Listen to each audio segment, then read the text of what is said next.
In a world that moves too fast, this is your invitation to pause, to explore the space between thought and wonder, where science meets story and emotion meets insight. Here, curiosity is more than a question. It's a way of being. You found your corner of common contemplation. This is nerdy psychology. Stay curious, be kind, and keep your mind nerdy. The imprint of trauma, why the body never lies. Hey nerdy minds, welcome back to Food for Thought Friday, where we serve up psychology one bite at a time. I'm Dr. Angel, and today we're diving into part 4 of The Body Keeps the Score, the section called The Imprint of Trauma. If you've ever wondered why your body seems to remember things that your mind has long forgotten, this one's for you, because this is where Dr. Bessel van der Kolk connects the dots between the mind, the brain, and the body, and shows how trauma leaves its fingerprints on all three. Okay, let me paint a picture. You're watching a movie. You're relaxed. Popcorn in hand. Then suddenly a loud slam in the film makes your heart jump and your stomach clench. Your mind knows it's fiction, but your body doesn't care. That's the truth of trauma. The body never lies. If you've ever felt like your body is overreacting, betraying you, or stuck in the past, hit that like and subscribe and grab a comfy seat, because we're going to unpack why that reaction is actually your body trying to keep you safe. This section has 2 chapters, and these 2 chapters, uncovering secrets and the unbearable heaviness of remembering, explore how trauma memories aren't stored like ordinary memories. They live as sensations, impulses, and body states. And because of that, the body ends up carrying the story the mind can't put into words. Trauma results in a fundamental reorganization of the way the mind and the brain manage perceptions. Dr. Bessel van der Kolk. Dr. van der Kolk explains that trauma isn't something that happened to you. It's something that keeps happening inside you. It's like your body pressing replay on a movie you don't even realize is running. Chapter 11, Uncovering Secrets, the Problem of Traumatic Memory. This chapter explores how traumatic memories are fragmented. Unlike normal memories, which have a beginning, a middle, and an end, trauma memories, they're stored as scattered images, emotions, and body sensations. That's why someone might say, I don't remember what happened, but I can still feel it. The amygdala and limbic system hold that emotional charge, while the hippocampus, the part that organizes time and sequence, well, it can shut down during trauma. It's like when your computer crashes mid-save. You still have fragments of the file, but it's all out of order. And sometimes the screen just freezes when you try to open it up. The body keeps the score. The memory of trauma is encoded in the viscera, in heartbreak, and gut-wrenching sensations. Dr. van der Kolk. He explains that trauma isn't remembered, it's relived. Sights, smells, or even internal sensations, they can reactivate those networks, sending the body right back into fight, flight, or freeze. Chapter 12, The Unbearable Heaviness of Remembering.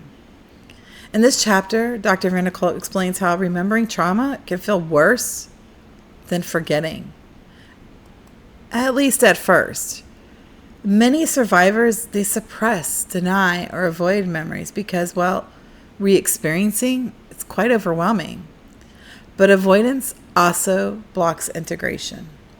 As long as you keep secrets and you suppress information, you're fundamentally at war with yourself. That war shows up in your body. Chronic pain, tension, migraines, stomach problems, exhaustion. The body becomes a battleground where the mind tries to keep the past buried. Have you ever had your shoulders tightened without even realizing it? Or you find yourself holding your breath for no reason? Sometimes your body is trying to say what words can't express. Dr. Van der Kolk emphasizes that healing requires both safety and awareness. You can't confront the past until your body knows it's safe to feel again. Trauma embeds itself in the body as an implicit memory, sensations and reflexes that just don't need conscious recall to fire. That's why healing is not just about talking. It's about feeling safely.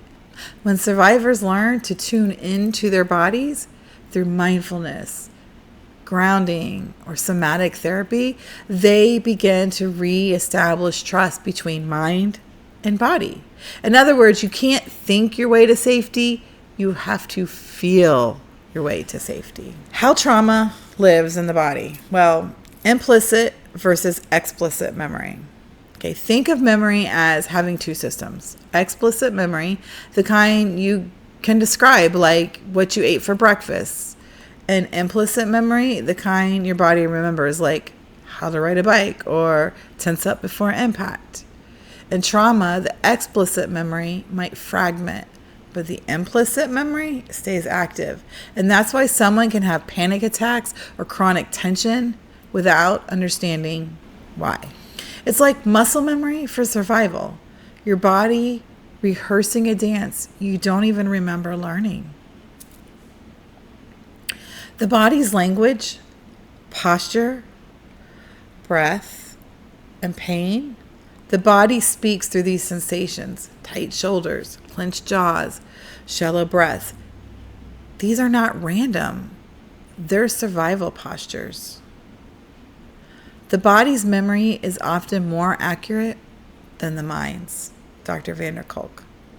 That's why so many trauma survivors say, I feel crazy, but I know something's wrong. Their bodies are telling the truth. Their minds learn to ignore. The cost of suppression, trying not to feel, whether through denial, dissociation, or numbing, keeps the nervous system on high alert. The body interprets suppression as danger. It's like holding a beach ball underwater. It takes effort. It's exhausting. And the moment you let go, everything bursts to the surface. Flashbacks and triggers. Dr. Van der Kolk explains that flashbacks are not just mental images. They're somatic time travel. The body reactivates old physiological states, heart pounding, shaking, nausea, even without context.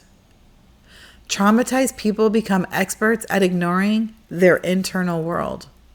Dr. Van der Kolk. Triggers aren't weakness. They're the body's way of saying, something here feels like danger. Healing means learning to listen with curiosity, not with judgment. Integration and safety. Healing starts when the body feels safe enough to tell its story. That's why trauma therapy often focuses first on grounding, orienting to the present, reconnecting to breath, and noticing sensations without being overwhelmed. It's like turning on the lights in a dark room slowly. If you flip them on all at once, it's blinding. But one lamp at a time, you start to see more clearly. As a therapist, I see this every day. People come and saying, I don't even know why I'm anxious. My body won't relax even when I'm safe. And that makes perfect sense. Their nervous system was never taught what safety feels like. The body needs to learn that the danger has passed and that it can live in the reality of the present. Talk therapy helps to connect the dots, but the body has to be part of that conversation. And that's why bodywork-based yoga and breath work and EMDR or grounding is so powerful.